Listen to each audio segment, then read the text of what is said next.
The pollen where I live is so bad. It's so bad. I haven't even been able to properly hear out of my right ear for 2 weeks as of the recording of this video. It's getting a little bit better, but whew, my face itches. My face itches. The pollen is so bad that one day this past week, from when I'm recording, it was so high that there were advisories, and there were instructions to pretty much, when you get home, go shower. Take your clothes off, go shower. It's that bad. I was at a baseball game with some coworkers one Friday night a few weeks ago, and I couldn't stay for the whole game. I had to leave because my face was itching, my eyes were burning. When I got home and took my contacts out, there was pollen in the outermost rim of my contacts. Man, I actually have a love-hate relationship with spring. I like seasons to season. And by that, I need to live in an area that has 4 seasons. I don't need to, but I like it. I like living in an area that has 4 distinct seasons. But I want winter to winter. I want fall to fall. I want summer to summer. Caveat though, summers here are brutal. I want spring to spring. But with me, and I know many others, when spring hits and that pollen hits you, you're miserable. You can't even enjoy the weather because you're miserable. You're like, I'm going to enjoy this and suffer for it later or immediately, or I'm going to waste this day and be inside. It was so beautiful outside. I opened my windows in the house to get a nice breeze in. Burping, excuse me. By the end of the day, my head was just so clogged. Anyway, can't win. Hi. Hi, my name is Alana. Welcome to my YouTube channel where we ramble about stuff at the beginning of each video. And in this channel, we review books. Today's video, as you can tell by the title, Earthlings by Sayaka Murata. I didn't like it. I'm just going to put that out there. I didn't like it. I'm going to get into why I didn't like it at the... This is freshly washed hair, so it's just doing what it wants to do. It's just... Okay. I didn't like it. I'm going to get into why I didn't like it at the end, because what I want to focus on in this review is not necessarily why I didn't like it. I want to talk about the themes as typical as usual for me, because I like the themes. There's so much to pull out in this novel. Excuse me. Post-nasal drip. There's a lot. I love the themes here. The themes are my jam, but just the execution fell flat for me. But I'm gonna save that for the end, because I didn't like the book overall, these themes may appeal to another reader, and this book may actually be for you. I know that there are people who like this book. Normality was contagious, and exposure to the infection was necessary to keep up with it. So in Earthlings by Sayaka Murata, the narrator, Natsuki, has felt at odds with everything since childhood. She's the odd one out in her family. You could call her the black sheep of her family. It's her mother, her father, and her sister. She's also the odd one out amongst her peers. She has one friend, and even that friend's not super close. And still as an adult, she still can't seem to fit in, even though she's trying to do all that she can to appear socially acceptable, have a job, get married, etc. However, she eventually gives in to this rebellion, this inner tension that she feels between herself and society, and this takes her down a very strange, eerie path. Debauched, okay? Debauched. So I have read Convenience Store Woman by Sayaka Murata, and I read that a couple years ago, and I really enjoyed that one. And so this is a common theme in Murata's works. It's the idea that society is contrived, and she has these main female characters who are at odds with it. There's something different about them, and they just can't fit in.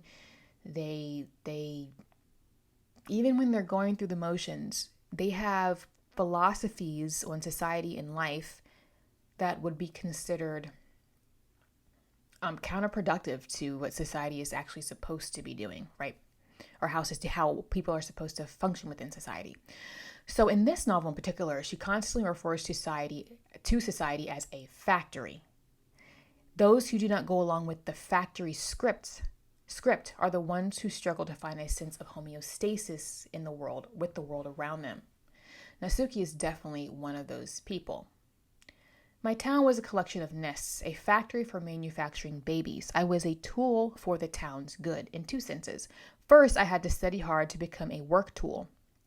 Secondly, I had to be a good girl so that I could become a reproductive organ for the town. I would probably be a failure on both counts, I thought. I just thought that matching myself to others might help reduce the chances of causing offense if, for example, my words came across as too tense or gloomy or perhaps too curt and cold. Anyone who didn't manufacture new life or wasn't obviously trying to came under gentle pressure. Couples that hadn't manufactured new life had to demonstrate their contribution to the factory through their work. People can easily pass judgment on others when they're protected by their own normality. I do think that last quote in particular is really, really good. It's so true. People like to cast judgment on things they've never experienced because they maybe overall have lived a normal life. It's almost like when somebody's like, if you're ever been anxious in life, or maybe you've battled anxiety, somebody's like, well, just don't be anxious. You're like, thanks. You're like, if you've never dealt with this severe anxiety, even acutely, maybe you're just going through a really stressful time in your life and anxiety was just at an all-time high. No, you don't get it. You don't get it. So clearly Natsuki feels othered, as no one, even that one kind of friend that she has,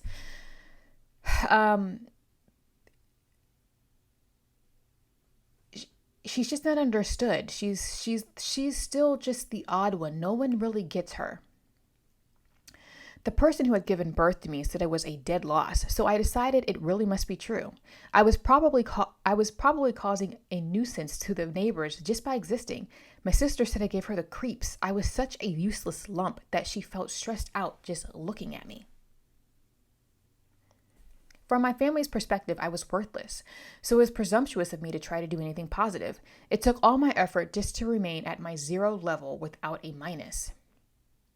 So all I can do is keep my head down and pretend to live on as an earthling. I thought that when I grew up, society would brainwash me, but it didn't work.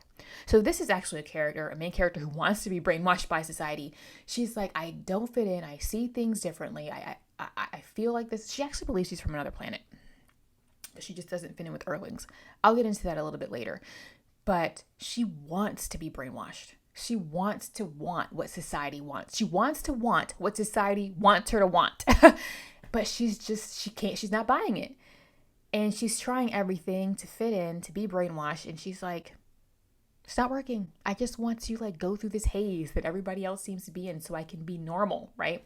Natsuki does experience a very traumatic incident as a child. So this incident, coupled with the fact that she's already ostracized in her family, this incident is the cherry on top. This is the type of incident, I'm not going to go into detail because one, it's a bit of a spoiler, I would say, but also I'm not trying to have YouTube censor me. It's never taken seriously by others, and she's often blamed for it.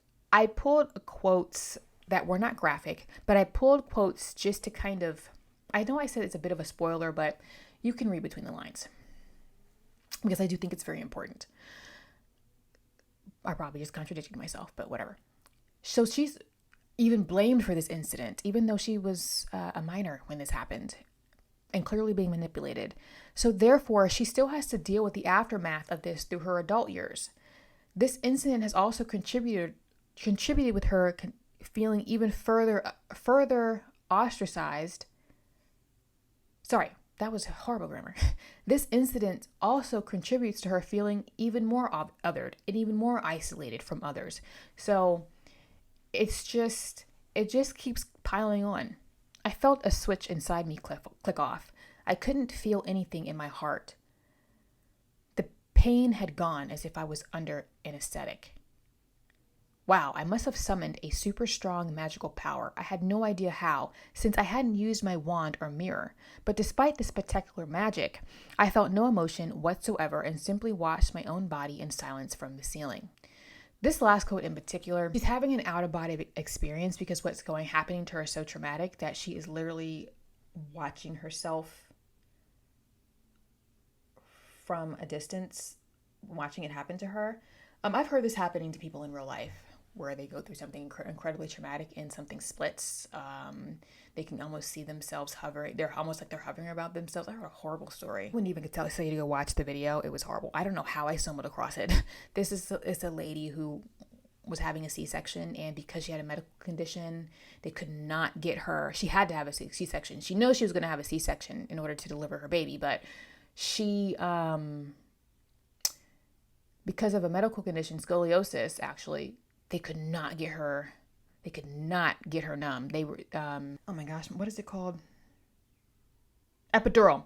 The epidural was just not working. And so it was getting to a point where they had to get that baby out ASAP, or both mother and child's life were going to be at risk. I mean, time was ticking. And so she had to have a C-section with no painkillers at all. And she said she had an out-of-body experience. She said she could see herself hovering on the operation. She could see herself on the operation table.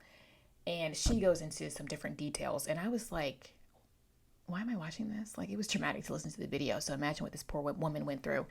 But yeah, I've heard of all of that to say, I've heard of this happening. But Natsuki thinks that this is a magical power. She doesn't realize that this is a trauma response. She has PTSD. This is a trauma response, but she calls it magic. And then this only kind of emphasizes her thought that she is from a different planet, because she feels this complete detachment between herself and the rest of the world. Like, this experience even affected her sense of taste. That segues nicely. So in Earthlings, Natsuki believes that she is an alien. I'm checking my time. So she thinks she's an alien because she just feels so at odds with everything around her. So, but one could see this as... So there are two ways to view this book. You could view this as a type of magical realism, or you could also just view it as a character who has to create a magical, almost slightly fantastical world to make it make sense to her. Again, this traumatic experience, she's calling it magic, how her body responded to it, when really it's trauma response. So she's created a different planet. She believes that there's another planet. She believes that she belongs to this other planet as a way to escape reality.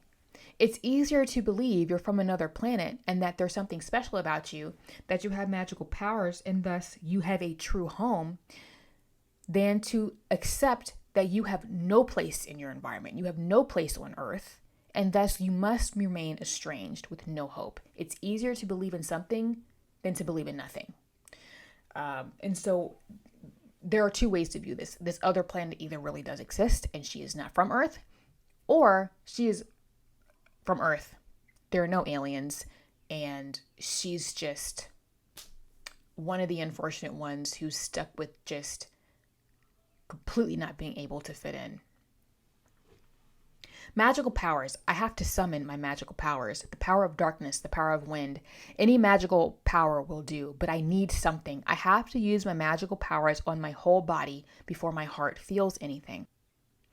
Also, in this book, Natsuki relates humans to animals.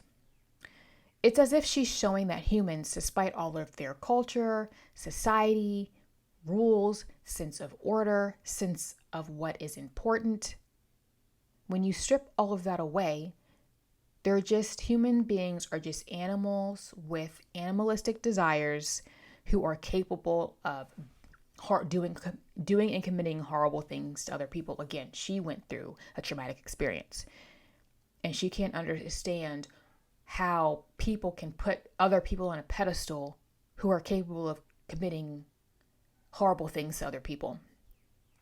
It smelled of fruit, a mix of peaches and grapes, along with a faint animal odor. The neighbors kept close, but they're some distance away, so maybe the animal smell in this house came from us humans. Non-human lives jostled up against the window. The presence of non-human creatures was stronger at night. Strangely enough, though, I was a little scared. I felt as though my own feral cells were throbbing. There's a kind of animal smell in here, my husband murmured. I didn't know whether he meant that one had gotten into the house or that the house smelled of humans. So I think that this book has a lot of themes that are interesting to dive into. But like I said, I frankly did not care for Earthlings. Let's actually bring this a little bit closer. Yeah, I actually didn't really care for this book. Like I said, I read Convenience Store Woman by Murata back in 2022. And I really liked that book. I gave that a 4 out of 5. It was quirky and witty. It felt original. It was thought-provoking. However, Earthlings for me is over the top. It feels contrived, and it didn't necessarily feel like that within the first half of the book. And again, this is not a big volume, a thick volume. It's got, larger font. My edition is 247 pages long, but it feels contrived, almost cartoonish as the novel progresses, especially towards the end. The book is very, very repetitive with the themes, almost to the point where I'm like, I get it. It's a factory, society, the factory. You don't want kids. I get it. Like, you don't fit in. It was very, very repetitive, and I got bored. Even before the really wonky ending, and in my opinion, it was kind of clunky, I was ready for the book to be over.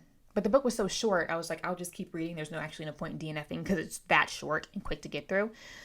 And look, I like these themes. I like themes that push back on society, that challenge things, even if I don't always agree. I like books that challenge this quote-unquote matrix. But in this one, I felt like Murata was trying so hard. With Convenience Store Woman, again, it was uniquely done. I hadn't read anything quite like that. And it was relatable. There was something about that character that was relatable. And again, there are things with Natsuki that are relatable. When it looks at the trauma that she's gone through, how she's been abused and mistreated by her family also, that is relatable. How she questions society is relatable. However, there's something that also feels contrived, again, especially as you get towards the latter sections of the book. This book is very strange, and it's known for that. People pick up this book because it's known for being bizarre and eerie and twisted, and people want to know what that's about. And I think that, and again, Convenience Store Woman had a little bit of that, but this takes it to another level. And there's part of me that wondered if Murata knew that people were going to pick this book up because it's unhinged, right? It's very graphic. And I don't necessarily mind graphic, but because I have a high tolerance for things, but it was just done in a way as if I felt like the author was trying too hard to be edgy. It felt forced. All that to say, it felt forced. I get what she was doing. I like the ideas. I like the concept, but the execution for me wasn't my cup of tea. It was too heavy-handed. I will compare this book briefly to Lapvana. So there's a similar instance. There are two things that happen. Let me go ahead on and say there's cannibalism in this book. There's cannibalism in Lapvana. And when I read this book, I was like, ooh, I draw the line at cannibalism. I had to take that back because there's cannibalism in Lapvana. But the way that Moshfegh handles it and the way that Earthlings handles it,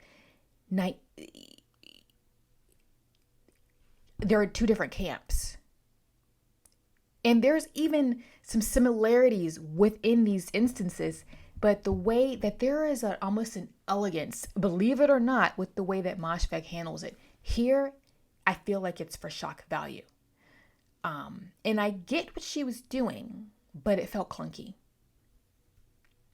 I also think that this book may be suffering from a bit of a translation issue. It is not translated.